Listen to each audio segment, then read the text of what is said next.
bonsoir à tous. À la une de ce journal, une question qui taraude l'esprit de l'opinion nationale, qui sont ces Camerounais de la diaspora invités à investir des capitaux financiers, mais aussi leur savoir-faire pour le développement du Cameroun. En parcourant leur profil, le constat est inquiétant. Il s'agit d'une faible représentativité de la diaspora en matière de puissance financière, ce qui suscite des interrogations sur l'agenda caché de ce forum de la diaspora. Enquête à suivre en ouverture de ce journal. Sur le front de guerre contre le terrorisme, les menaces du retrait des troupes tchadiennes révèlent des tensions entre N'Djamena et Paris sur un soutien financier jugé insuffisant selon le président Idriss Déby Itno. À suivre au cœur de ce journal, une analyse et un décryptage des réelles motivations de ces menaces à peine voilées au moment où le Tchad traverse une crise économique sans précédent.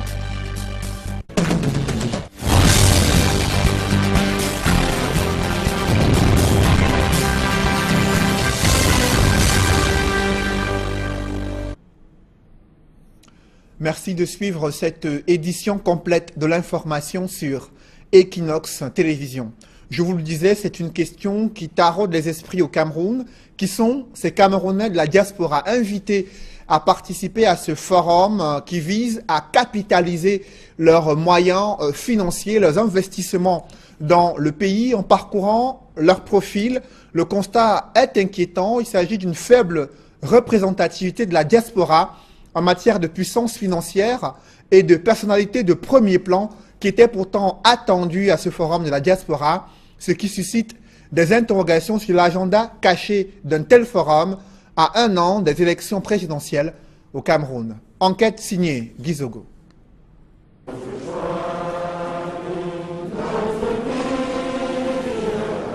Voici la diaspora camerounaise chuchotée, le tapis rouge déployé en son honneur à la faveur de tout un forum qui irait s'en plaindre tant la diaspora camerounaise brille par son dynamisme, qui aurait à redire alors qu'elle injecte plus de 200 milliards de francs CFA par an dans l'économie camerounaise, qui se hasarderait à ignorer la puissance intellectuelle qu'elle imprime sur la pensée mondiale. Sérieusement, personne.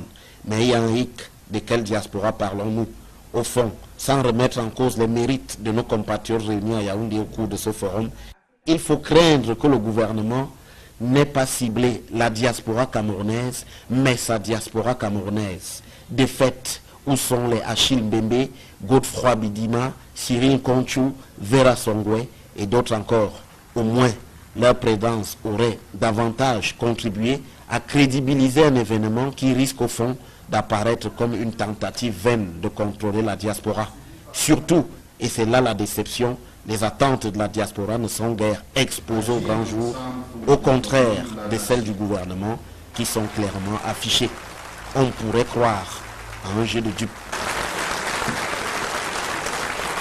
À présent, je vous propose un coup de projecteur sur les Camerounais de la diaspora qui participent à ce forum organisé par le gouvernement. Ils viennent de l'Occident et d'autres pays africains. Ils ont espoir de bénéficier des facilitations pour la mise en œuvre de leurs projets.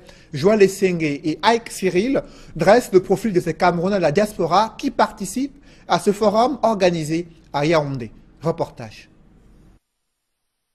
Présents depuis quelques jours au Palais des Congrès de Yaoundé, les Camerounais de la diaspora affichent divers profils. Je suis le responsable de la délégation d'Allemagne pour le Forum Fodia, promoteur du Forum d'abord, dont le Premier ministre a encore fait allusion aujourd'hui. Je suis la responsable, la coordinatrice du collectif des femmes africaines du Hainaut.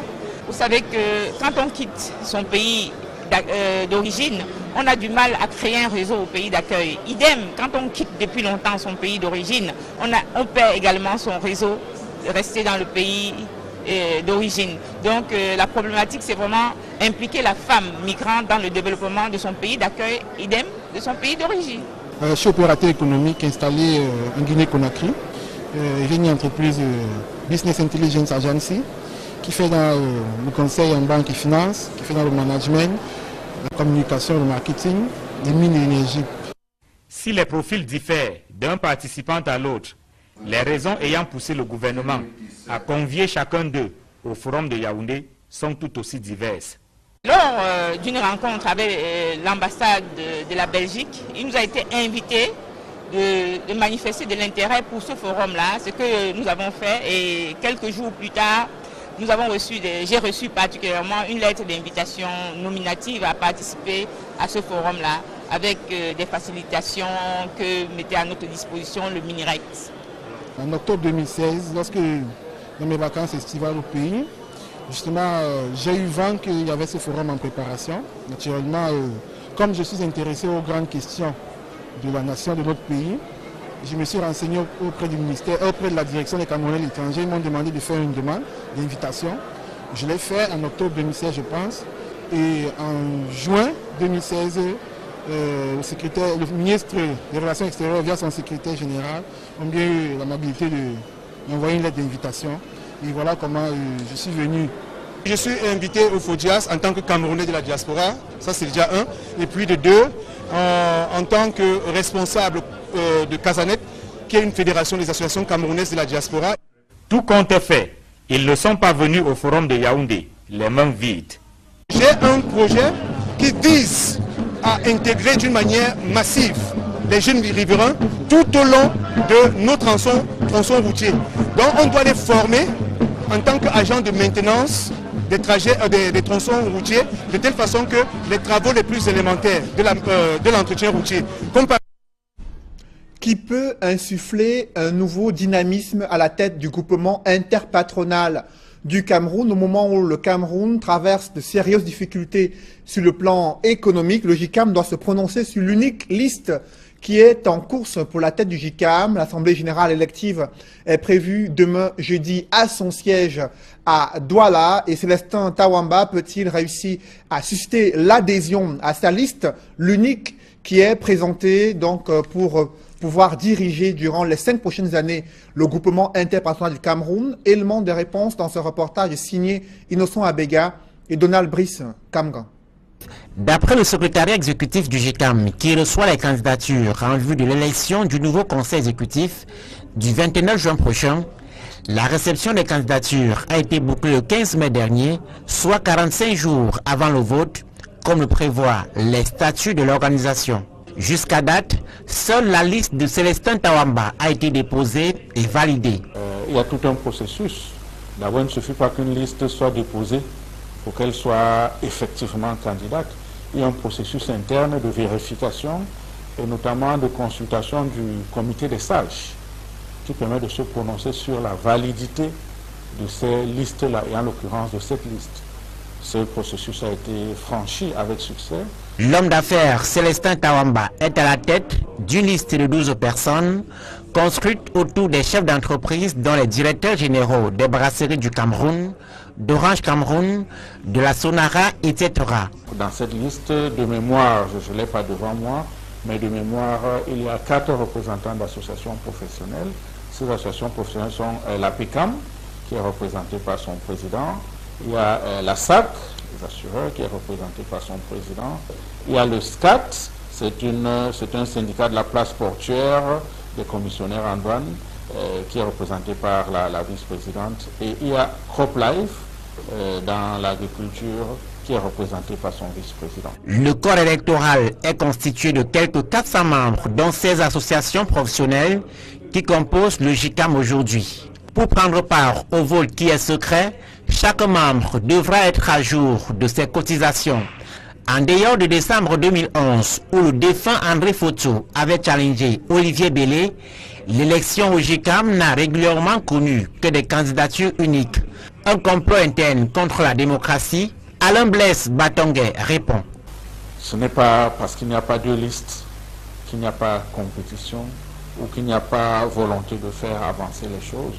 Je pense que les adhérents sont de grandes personnes qui peuvent comprendre à un moment ou à un autre s'il y a un intérêt à constituer des listes ou à s'aligner sur une seule liste. Depuis le décès d'André Foto en août 2016, l'intérim à la présidence du JICAM est assuré par Amel François, le premier vice-président. Rien ne va plus à l'imprimerie nationale à Yaoundé. Des employés ont cessé le travail abandonner les machines pour sortir dans la rue, manifester contre des arriérés de salaire, le non-paiement des primes d'avancement et le blocage de l'ascenseur social au sein de cette entreprise publique qui va mal depuis de nombreuses années. À ce sujet, je vous propose d'écouter une doyenne de cette imprimerie nationale. Après 34 ans de service, Gladys Sekbe exprime le mal-être qui règne au sein de cette entreprise publique. L'ouvrier doit son salaire. Si on n'a pas peur de Dieu, on aura encore peur de qui? Il dit qu'on mangera à ce notre forme. Le front ici, c'est déjà le sang, ce n'est plus la sueur. Mais nous ne comprenons pas. Mais nous sommes à l'imprimerie, une grande institution de l'État. On ne comprend pas. Pourtant, c'est ici que Paul Biya est président. Voilà ça dans tous les journaux. On dit qu'il y aura les élections. Qu'il regarde l'imprimerie, qu'il arrange. Ces élections-là, qu'il monte ou descend, ça doit seulement se faire à l'imprimerie. On ne comprend pas pourquoi il n'arrange pas l'imprimerie nationale. Et comme je n'ai pas mon salaire, je n'ai pas mes avancements, je n'ai rien. La chaise sur laquelle je m'assois est cassée. Ça m'a blessé les fesses dernièrement. Je ne peux pas me cacher, ça a déchiré mon habit. Tu travailles, il y a les trous sur la toiture, les souris tombent sur les têtes. Je ne comprends pas. Le WC te pollue tous les jours. C'est même la grâce de Dieu parfois qui nous soutient comme ça. Même la route même pour arriver, il n'y a pas. Je ne comprends pas où l'argent part, où ça entre. Mais je sais que moi je travaille tous les jours. Depuis 34 ans, moi j'ai pris un crédit à la SGBC. J'ai la pénalité d'1,2 million. Je vais en retraite bientôt, peut-être j'irai avec cette dette-là. Et ma pension sera bloquée. Si je reviens à la CNPS, j'ai parlé, si vous entendez que je suis moi parce que j'ai parlé, quoi que vous allez sortir ça aussi. Parce qu'au Cameroun, tu n'as pas le droit de parler. Vous l'avez suivi, le cri de colère de ces employés de l'imprimerie nationale en grève depuis ce matin. À l'heure de la promotion du bilinguisme, le gouvernement se fait taper sur les doigts pour la mauvaise traduction en langue anglaise d'un projet de loi portant sur le nouveau code de justice militaire. Certaines critiques des députés ont conduit à l'amendement de certaines dispositions de ce projet de loi qui a été déposé par le gouvernement. Mais le rôle trouble de la justice militaire dans la crise anglophone continue de préoccuper les parlementaires. À l'hémicycle de Ngwaekele, reportage Élisée Bogba et Marcelin Gansap. Le projet de loi portant code de justice militaire a été adopté au bout de 4 heures de débat, moyennant quelques amendements portés essentiellement par les députés du SDF. Et pour une fois, quelques-uns ont reçu l'assentiment du gouvernement, et notamment du ministre de la Défense. Il y avait un grand problème, encore une fois, de conformité des deux textes, et c'est pour cela qu'on a été si énergétique. Parce qu'au fait, le banc du gouvernement est toujours resté dans la logique de la traduction de la version française en anglais. Et donc, au finish, on avait deux textes qui ne se ressemblaient pas. J'ose ici dire que j'apprécie le courage du ministre de la Défense qui a reconnu qu'il y avait des changements à faire et qui a accepté en plénière ces amendements. Ce n'est pas chose commune. Sur le fond du texte, les députés n'ont pas trouvé grand-chose à dire. Le document adopté permettant à la justice militaire de s'arrimer au vent de modernisation qui souffle sur les forces de défense depuis 2001. Il met surtout en garde ceux qui seraient tentés de prendre des libertés avec la discipline des armées. On n'a pas d'armée s'il n'y a pas de discipline. Et j'ai pris la parole en plénière pour féliciter le ministre délégué à la Défense pour ses actes de discipline. Je regrette juste que ces actes de discipline ne vont pas jusqu'au bout de la logique. Par exemple, quand nous voyons ce que le racket que certains gendarmes exercent sur la voie publique auprès des usagers, où on a des postes de contrôle qui sont devenus des postes de péage, le fait qu'il y a des gens qui ont été identifiés par des images, des gendarmes qui ont perpétré des atrocités à l'université de Buea et de Bamenda et jusqu'aujourd'hui sont toujours en liberté. En revanche, le ministre de la Défense et le garde des Sceaux ont essuyé des critiques par rapport à la gestion gouvernementale de la crise anglophone. Nous regrettons le fait, et nous l'avons clairement fait savoir, que des gens ont été déportés de Bamenda et de Buea et de Kumba et d'ailleurs, vers Yaoundé, alors qu'il y a des tribunaux militaires compétents dans ces régions-là. Je pense que les réponses des deux ministres n'ont pas convaincu le Parlement, n'ont pas convaincu l'Assemblée nationale. Et nous voyons clairement que ce qui s'est passé avec la déportation des leaders anglophones vers Yaoundé, c'est plus une volonté de l'exécutif que de la justice. Composé de 71 articles, le projet de loi portant code de justice militaire permet aux tribunaux militaires de disposer d'un outil moderne pour connaître des infractions relevant de sa compétence. Comment réagissent des étudiants après les changements effectués à la tête des facultés et grandes écoles logées à l'université de Douala? Élément de réponse dans ce reportage de Robin Mokobe et Kate Diarra. Les universités du Cameroun ont subi il y a peu une déferlante qui est venue bouleverser le quotidien des étudiants et de leurs encadreurs. Dans la ville de Douala, de nombreux COPS ont suivi avec une attention particulière cette information de grande importance, à l'instar de cet étudiant de l'INSET qui s'exprime sur le changement du directeur de son école. Il a été remplacé par le maître de conférence qui était aussi chef de département d'informatique. Et comme tout étudiant, la liste de ses attentes, mieux de ses certitudes, est déjà dressée. Bon, moi je pense que comme c'est un informaticien là, tous les systèmes seront vraiment informatisés à l'INSET. À l'université de Douala, la faculté des lettres et des sciences humaines a elle également été touchée par la déferlante. Ça participe des mouvements, des cycles de la vie de l'université.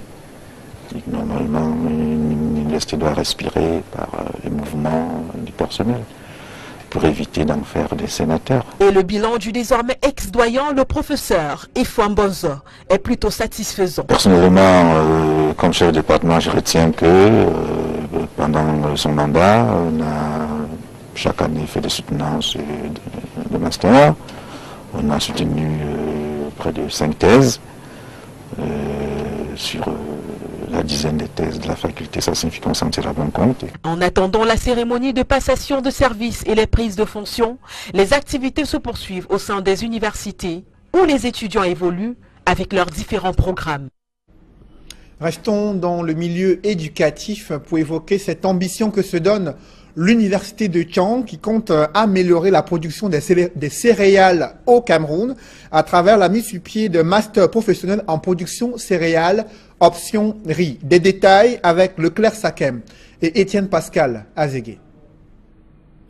Je parlais donc de ce reportage sur l'université de Tchang qui compte mettre sur pied un master professionnel visant à améliorer la production des céréales, notamment celle du riz au Cameroun. Des précisions avec Leclerc Sakem et Étienne Pascal Azégué.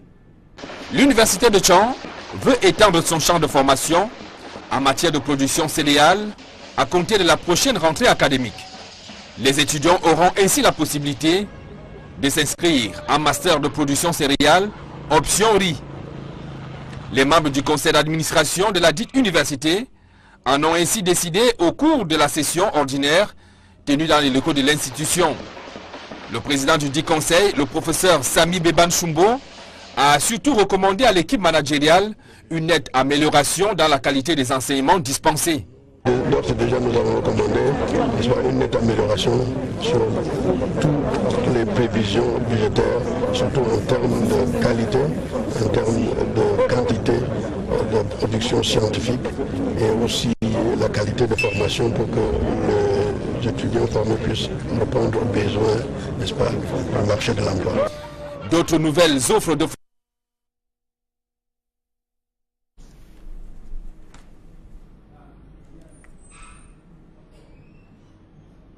les activités génératrices des ressources à l'université de Tchang. En matière de recettes, l'université s'est engagée à remplir une des recommandations du conseil d'administration, c'est-à-dire améliorer les activités génératrices des ressources. Et pour cela, l'université est passée de 90 millions en 2015 à 200 millions.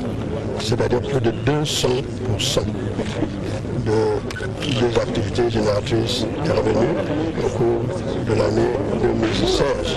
Le conseil d'administration, au terme de la 36e session, a donné quitus sur la gestion de l'université par le recteur et ses proches collaborateurs. À peine des enfants respirent déjà le parfum des vacances que des parents ressentent une asphyxie financière. Ils se plaignent déjà des énormes dépenses à effectuer durant les 3 mois de vacances au Cameroun, ce qui est un véritable casse-tête pour de nombreuses familles qui peinent à trouver les moyens, mais aussi les loisirs pour permettre à leurs enfants de se distraire durant ces vacances. D'aucuns s'interrogent déjà sur les lieux et différentes destinations à prendre avec les enfants. Soit ils doivent se rendre chez des membres de leur famille qui se trouvent au village pour réduire les dépenses du quotidien, ou alors il faudra accueillir de nombreux enfants venant de d'autres familles pour pouvoir leur permettre de passer de bonnes vacances en ville. C'est un reportage qu'a réalisé Eukwa Claude et Gladys Sidier. Nous y reviendrons au cours de nos prochaines éditions. Vous les avez peut-être aperçus dans les rues de Konsamba ou encore à Bamenda ou à Limbe. Il s'agit des futures troupes d'élite de l'armée camerounaise. Des commandos du bataillon d'intervention rapide sont en train de braver l'ultime épreuve de leur formation militaire. Près de 400 km à parcourir à pied avec une charge d'environ 30 kilos avant, bien sûr, de recevoir les parchemins de fin de formation et devenir de véritables commandos du BIR, des commandos d'élite. Je vous le disais en titre, sur le front de guerre contre le terrorisme, les menaces de retrait des troupes tchadiennes révèlent de sérieuses tensions entre Paris et N'Djamena.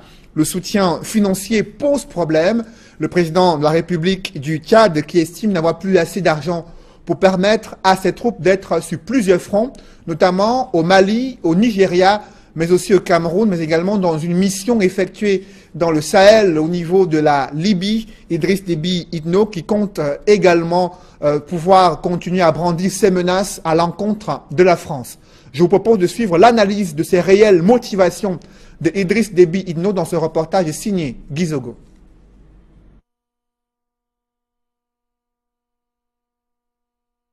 La sortie récente du président tchadien Idriss Déby Itno sur TV5 ne passe pas inaperçue. Le numéro 1 tchadien n'exclut pas de retirer ses troupes du Mali. Ses motivations sont bien réelles. Donc, il est tout à fait possible que ce soit une question de volonté ou pas, mais c'est surtout une question de capacité. Il faut s'interroger sur les éléments capacitaires du Tchad en ce moment. Ces éléments étant réunis, le Tchad pourrait se retirer et a besoin justement d'être aidé. Ce qui signifie d'une certaine manière que N'Djamena fait recours à ses propres moyens de pression. Tout est bon pour arriver à ses fins en politique. Le président Déby peut faire cette sortie pour conscientiser, pour interpeller ou pour faire appel ou pour demander de l'aide. Donc il peut utiliser la stratégie qui lui sied pour atteindre ses objectifs. Une preuve que le Tchad pèse bien d'un poids certain sur la scène internationale. La capacité et l'impact du Tchad dans la lutte contre Boko Haram demeure considérable et a été très utile, ne serait-ce que pour le Cameroun et pour les autres pays de la CBLT, c'est-à-dire la Commission du bassin du lac Tchad. Ces pays montrent la voie à l'Afrique sur le plan stratégique.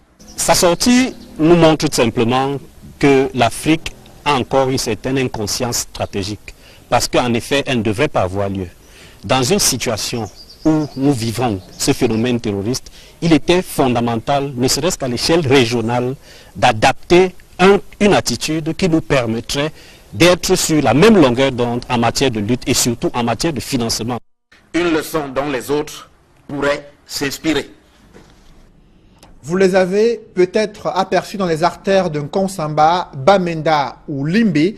Il s'agit des futures troupes d'élite, des commandos du bataillon d'intervention rapide qui sont en train de braver l'ultime épreuve de la formation militaire, près de 400 km à parcourir à pied avec une charge d'environ 30 kg.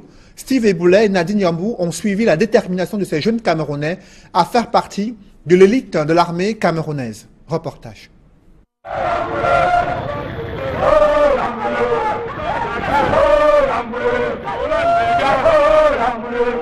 Une longue file interminable de futurs commandos du BIR, bien conscients de la mission qui les attend sur le champ de guerre face à la menace terroriste, 934 soldats se sont engagés à participer à cette marche.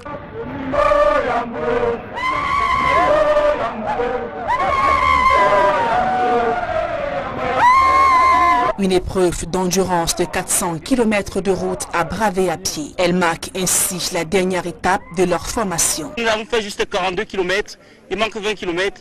J'ose croire que nous avons encore le jus dans les jambes pour tenir et aboutir pour cette journée qui a 62 km. Ce parcours vise également à évaluer le niveau de résistance et de témérité des futurs recrues. Nous voulons à travers cette marche inculquer ces valeurs d'abnégation, de dépassement de soi, d'effort. Et nous voulons montrer à la population camerounaise qu'elle a une armée et qu'elle peut en être fière. À l'issue de cette marche, les recrues deviendront des soldats et prêteront serment devant le drapeau de la République. Bien en place, l'équipe médicale est prête à intervenir en cas de besoin. C'est d'ailleurs le cas avec cet élément victime d'une fracture de la jambe lors du trajet. Nous avons 4 médecins qui couvrent la marche, 2 ambulances et une équipe bien drillée de médecins et d'infirmiers qui ont suivi de bout en bout la formation et qui participent aussi à la marche. Quand bien même la fatigue s'installe et que les jambes ne parviennent plus à tenir, c'est en chanson que ces soldats trouvent du réconfort. Après une étape bien difficile, les soldats peuvent enfin reprendre des forces pour la suite du parcours. Débutée le 26 juin, la longue marche s'achève le 11 juillet prochain. L'Union camerounaise de brasserie qui célèbre ses fidèles consommateurs à travers des remises de lots et de nombreux cadeaux lors d'une campagne promotionnelle organisée dans les artères des différentes villes du Cameroun. Reportage.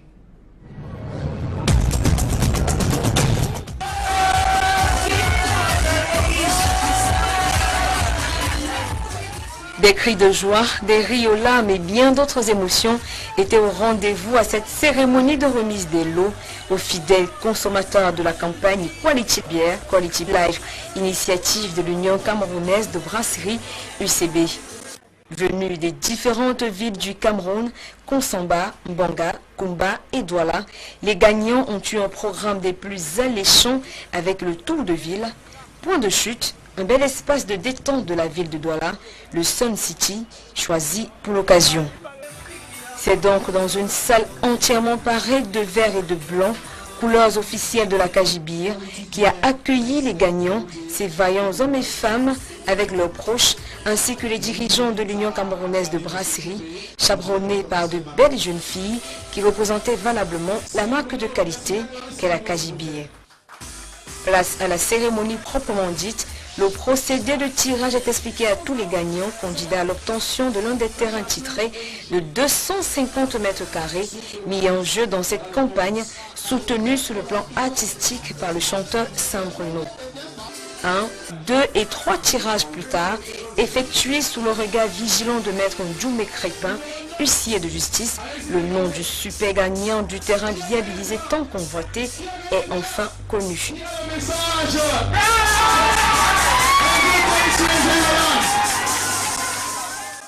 Explosion de joie à la hauteur de ces 250 mètres carrés de terrain, Gélia Boudieudonné n'a pas contenu son bonheur, les membres de sa famille non plus. Confiant depuis le début de cette campagne, c'est le cœur débordant de joie qu'il a tout de même réussi à placer quelques mots. Je dis seulement à l'UCB, Union camerounaise de brasserie, de continuer et de faire autant de ces œuvres sociales parce que gagner un terrain, c'est vraiment participer à développer la famille camerounaise. Au milieu de cette euphorie qui a envahi toute l'assistance, le directeur général de l'Union camerounaise de brasserie a pris la parole pour féliciter le gagnant et inviter tous les Camerounais à rejoindre la Quality Family autour de cette boisson exceptionnelle, la Kadibir. This is not our first celebration of a winner of land. We have done it before and we have continuously been doing it. It's a demonstration of our commitment to the fact that whatever we say we are going to do, we will do it. Les autres candidats, déçus oui, mais non moins contents, ont reçu des lots de consolation constitués des kits du consommateur des mains des responsables de l'entreprise UCB, déterminés à continuer à savourer la qualité. La soirée s'est achevée dans une belle ambiance festive. Rendez-vous dans les prochaines villes du Cameroun pour d'autres moments de qualité. Kadjibir, savourez la qualité. Un autre public reportage dans ce journal, le complexe scolaire bilingue NAL célèbre l'excellence scolaire en cette fin d'année 2016-2017 dans cet établissement privé situé dans la ville de Douala. Reportage. La forte mobilisation des parents ainsi que des élèves autour du personnel administratif et enseignant du complexe scolaire bilingue NAL rentre dans le cadre de la journée de l'excellence 2017. Les prises de parole entrecoupées d'intermèdes vont précéder l'étape consacrée aux récompenses.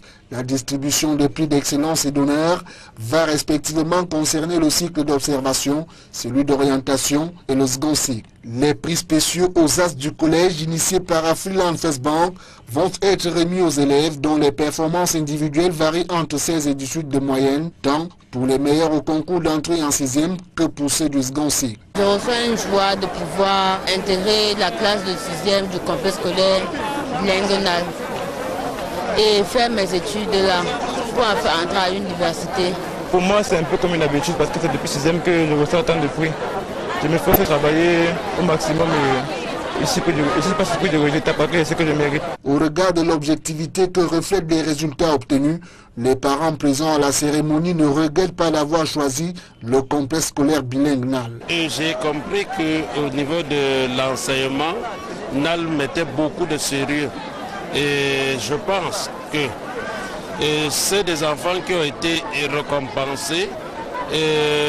Les enfants qui ont été récompensés vont, par leur manière de travailler, booster, n'est-ce pas, les efforts des autres qui seront là pour l'année prochaine. Et je ne peux que féliciter ici le corps enseignant et puis même le fondateur de NAL. L'administration, sur la base d'un bilan succinct après 7 ans d'existence, confirme que la notion d'excellence est désormais une réalité au complexe scolaire bilingue NAL.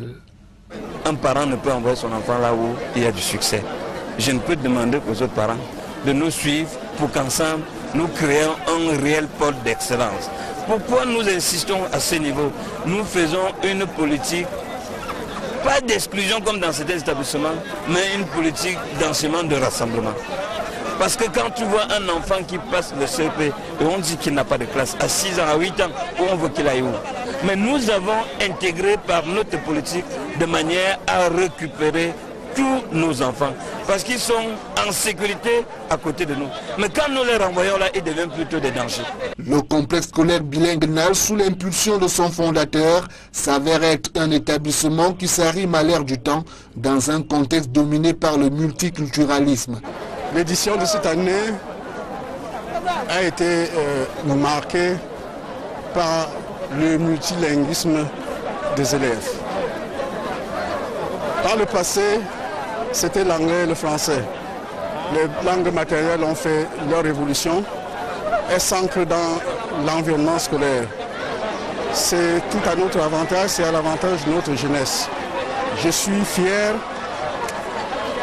d'être le fondateur de l'école primaire NAL, qui est aujourd'hui la première école du bassin de Douala 5e.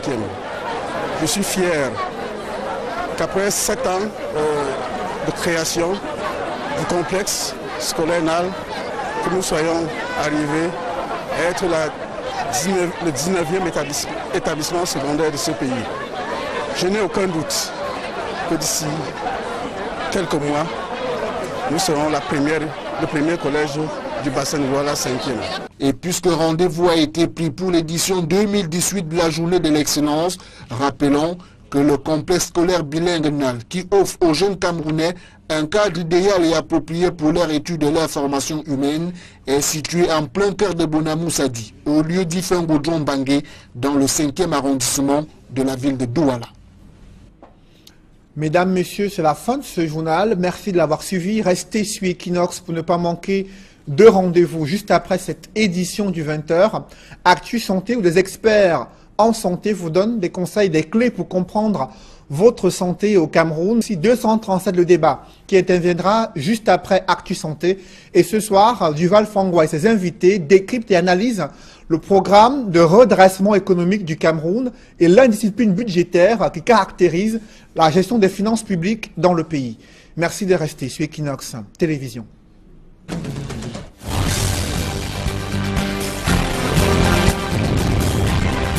Convier chacun d'eux au forum de Yaoundé sont tout aussi diverses. Lors d'une rencontre avec l'ambassade de la Belgique, il nous a été invité de manifester de l'intérêt pour ce forum-là, ce que nous avons fait, et quelques jours plus tard, j'ai reçu particulièrement une lettre d'invitation nominative à participer à ce forum-là, avec des facilitations que mettait à notre disposition le Minirex. En octobre 2016, lorsque dans mes vacances estivales au pays, justement, j'ai eu vent qu'il y avait ce forum en préparation. Naturellement, comme je suis intéressé aux grandes questions de la nation, de notre pays, je me suis renseigné auprès du ministère, auprès de la direction des Camerounais de l'étranger. Ils m'ont demandé de faire une demande d'invitation. Je l'ai fait en octobre 2016, je pense. Et en juin 2016, le ministre des Relations extérieures, via son secrétaire général, ont bien eu l'amabilité d'envoyer une lettre d'invitation. Et voilà comment je suis venu. Je suis invité au FODIAS en tant que Camerounais de la diaspora, ça c'est déjà un. Et puis de deux, en tant que responsable de Casanet, qui est une fédération des associations camerounaises de la diaspora. Tout compte est fait. Ils ne sont pas venus au forum de Yaoundé, les mains vides. J'ai un projet qui vise à intégrer d'une manière massive les jeunes riverains tout au long de nos tronçons routiers. Donc on doit les former en tant qu'agents de maintenance des tronçons routiers, de telle façon que les travaux les plus élémentaires de l'entretien routier, qui peut insuffler un nouveau dynamisme à la tête du groupement interpatronal du Cameroun au moment où le Cameroun traverse de sérieuses difficultés sur le plan économique. Le JICAM doit se prononcer sur l'unique liste qui est en course pour la tête du JICAM. L'Assemblée générale élective est prévue demain jeudi à son siège à Douala. Et Célestin Tawamba peut-il réussir à susciter l'adhésion à sa liste, l'unique qui est présentée donc pour pouvoir diriger durant les 5 prochaines années le groupement interpatronal du Cameroun? Élément de réponse dans ce reportage signé Innocent Abega et Donald Brice Kamgan. D'après le secrétariat exécutif du JICAM, qui reçoit les candidatures en vue de l'élection du nouveau conseil exécutif du 29 juin prochain, la réception des candidatures a été...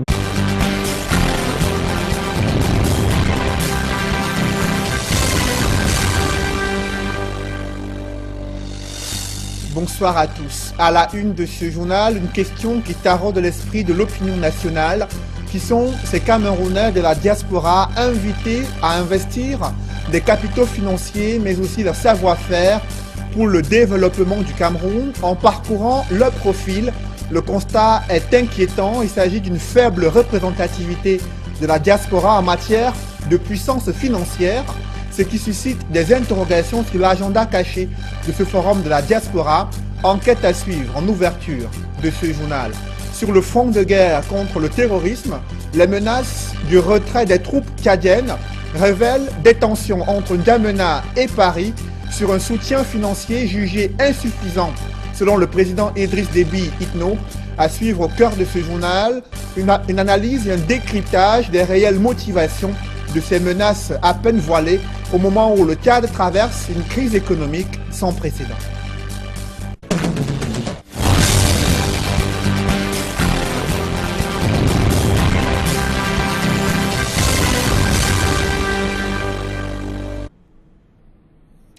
Merci de suivre cette édition complète de l'information sur Equinox Télévision. Je vous le disais, c'est une question qui taraude les esprits au Cameroun, qui sont ces Camerounais de la diaspora invités à participer à ce forum qui vise à capitaliser leurs moyens financiers, leurs investissements dans le pays. En parcourant leur profil, le constat est inquiétant. Il s'agit d'une faible représentativité de la diaspora en matière de puissance financière et de personnalité de premier plan qui était pourtant attendue à ce forum de la diaspora, ce qui suscite des interrogations sur l'agenda caché d'un tel forum à 1 an des élections présidentielles au Cameroun. Enquête signée Gizogo.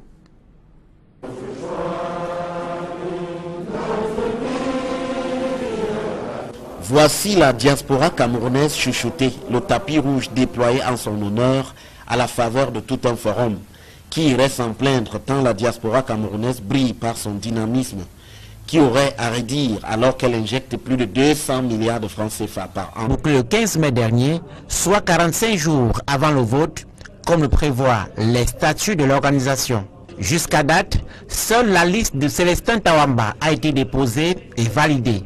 Il y a tout un processus. D'abord, il ne suffit pas qu'une liste soit déposée pour qu'elle soit effectivement candidate.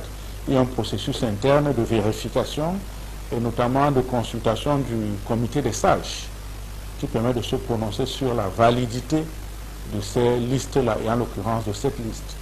Ce processus a été franchi avec succès. L'homme d'affaires Célestin Tawamba est à la tête d'une liste de 12 personnes construite autour des chefs d'entreprise dont les directeurs généraux des brasseries du Cameroun, d'Orange Cameroun, de la Sonara, etc. Dans cette liste de mémoire, je ne l'ai pas devant moi, mais de mémoire, il y a 4 représentants d'associations professionnelles. Ces associations professionnelles sont la PICAM, qui est représentée par son président. Il y a la SAC, les assureurs, qui est représenté par son président. Il y a le SCAT, c'est un syndicat de la place portuaire des commissionnaires en douane, qui est représenté par la vice-présidente. Et il y a CropLife dans l'agriculture, qui est représenté par son vice-président. Le corps électoral est constitué de quelques 400 membres, dont 16 associations professionnelles qui composent le JICAM aujourd'hui. Pour prendre part au vote qui est secret, chaque membre devra être à jour de ses cotisations. En dehors de décembre 2011, où le défunt André Photo avait challengé Olivier Bélé, l'élection au JICAM n'a régulièrement connu que des candidatures uniques. Un complot interne contre la démocratie. Alain Blaise Batonguet répond. Ce n'est pas parce qu'il n'y a pas de liste, qu'il n'y a pas compétition ou qu'il n'y a pas volonté de faire avancer les choses. Je pense que les adhérents sont de grandes personnes qui peuvent comprendre à un moment ou à un autre s'il y a un intérêt à constituer des listes ou à s'aligner sur une seule liste. Depuis le décès d'André Photo en août 2016, l'intérim à la présidence du JICAM est assuré par Amel François, le premier vice-président. Rien ne va plus à l'imprimerie nationale à Yaoundé. Des employés ont cessé le travail, abandonné les machines pour sortir dans la rue, manifester contre des arriérés de salaire, le non-paiement des primes d'avancement et le blocage de l'ascenseur social au sein de cette entreprise publique qui va mal depuis de nombreuses années. À ce sujet, je vous propose d'écouter une doyenne de cette imprimerie nationale. Après 34 ans de service, Gladys Sekbé exprime le mal-être qui règne au sein de cette entreprise publique. L'ouvrier doit son salaire. Si on n'a pas peur de Dieu, on aura encore peur de qui? Il dit qu'on mangera à notre forme. Le sang ici, c'est déjà le sang, ce n'est plus la sueur. Mais nous, on ne comprend pas. Mais nous sommes à l'imprimerie, une grande institution de l'État. On ne comprend pas. Pourtant, c'est ici que Paul Biya est président. Voilà, ça dans tous les journaux. On dit qu'il y aura les élections. Qu'il regarde l'imprimerie, qu'il arrange. Voilà, ces élections-là, qu'il monte ou descend, ça doit seulement se faire à l'imprimerie. On ne comprend pas pourquoi il n'arrange pas l'imprimerie nationale. Et comme je n'ai pas mon salaire, je n'ai pas mes avancements, je n'ai rien. La chaise sur laquelle je m'assois est cassée. Ça m'a blessé les fesses dernièrement. Je ne peux pas me cacher, ça a déchiré mon habit. Tu travailles, il y a les trous sur la toiture, les souris tombent sur les têtes. Je ne comprends pas. Le WC te pollue tous les jours. C'est même la grâce de Dieu parfois qui nous soutient comme ça. Même la route, même pour arriver, il n'y a pas. Je ne comprends pas où l'argent part, où ça entre. Mais je sais que moi, je travaille tous les jours. Depuis 34 ans, moi, j'ai pris un crédit à la SGBC. J'ai la pénalité d'1,2 million. Je vais en retraite bientôt, peut-être j'irai avec cette dette-là. Et ma pension sera bloquée. Si je reviens à la CNPS, j'ai parlé, si vous entendez que je suis morte parce que j'ai parlé, quoi que vous allez sortir ça aussi. Parce qu'au Cameroun, tu n'as pas le droit de parler. Vous l'avez suivi, le cri de colère de ces employés de l'imprimerie nationale en grève depuis ce matin. À l'heure de la promotion du bilinguisme, le gouvernement se fait taper sur les doigts pour la mauvaise traduction en langue anglaise d'un projet de loi portant sur le nouveau code de justice militaire. Certaines critiques des députés ont conduit à l'amendement de certaines dispositions de ce projet de loi qui a été déposé par le gouvernement. Mais le rôle trouble de la justice militaire dans l'économie camerounaise, qui se hasarderait à ignorer la puissance intellectuelle qu'elle imprime sur la pensée mondiale. Sérieusement, personne. Mais Yannick, de quelle diaspora parlons-nous? Au fond, sans remettre en cause les mérites de nos compatriotes réunis à Yaoundé au cours de ce forum, il faut craindre que le gouvernement n'ait pas ciblé la diaspora camerounaise, mais sa diaspora camerounaise. De fait, où sont les Achille Mbembe, Godefroy Bidima, Cyril Conchou, Vera Songwe et d'autres encore? Au moins, leur présence aurait davantage contribué à crédibiliser un événement qui risque au fond d'apparaître comme une tentative vaine de contrôler la diaspora. Surtout, et c'est là la déception, les attentes de la diaspora ne sont guère exposées au grand jour, au contraire de celles du gouvernement qui sont clairement affichées. On pourrait croire à un jeu de dupes. À présent, je vous propose un coup de projecteur sur les Camerounais de la diaspora qui participent à ce forum organisé par le gouvernement. Ils viennent de l'Occident et d'autres pays africains et ils ont espoir de bénéficier des facilitations pour la mise en œuvre de leurs projets. Joël Essenge et Ike Cyril dressent le profil de ces Camerounais de la diaspora qui participent à ce forum organisé à Yaoundé. Reportage. Présents depuis quelques jours au Palais des Congrès de Yaoundé, les Camerounais de la diaspora affichent divers profils. Je suis le responsable de la délégation d'Allemagne pour le Forum FODIA, promoteur du Forum d'Avor, dont le Premier ministre a encore fait allusion aujourd'hui. Je suis la responsable, la coordinatrice du collectif des femmes africaines du Hainaut. Vous savez que quand on quitte son pays d'origine, on a du mal à créer un réseau au pays d'accueil. Idem, quand on quitte depuis longtemps son pays d'origine, on perd également son réseau, rester dans le pays d'origine. Donc la problématique, c'est vraiment impliquer la femme migrante dans le développement de son pays d'accueil, idem de son pays d'origine. Je suis opérateur économique installé en Guinée-Conakry. J'ai une entreprise Business Intelligence Agency qui fait dans le conseil en banque et finance, qui fait dans le management, la communication, le marketing, les mines et l'énergie. Si les profils diffèrent d'un participant à l'autre, les raisons ayant poussé le gouvernement